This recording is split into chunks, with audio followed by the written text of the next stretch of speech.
Welcome to the Rim Break Rodeo. We hope this video helps.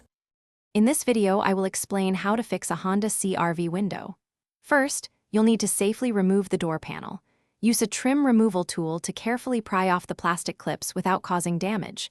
Disconnect any electrical connectors attached to the panel.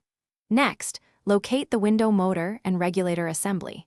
This process requires patience and attention to detail to ensure a successful repair. We'll cover each step thoroughly to guide you. Diagnosing the exact problem is crucial before starting repairs.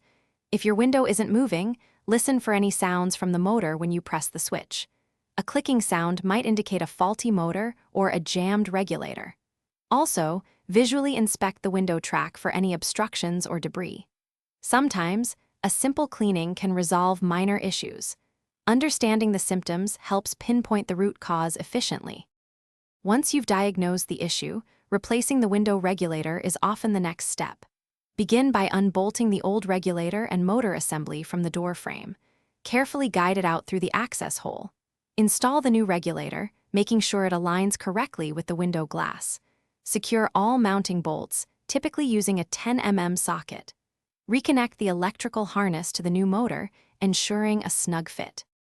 After installing the new regulator, it's essential to test the window's operation thoroughly before putting everything back together. Operate the window up and down several times, checking for smooth movement and proper alignment. Listen for any unusual noises.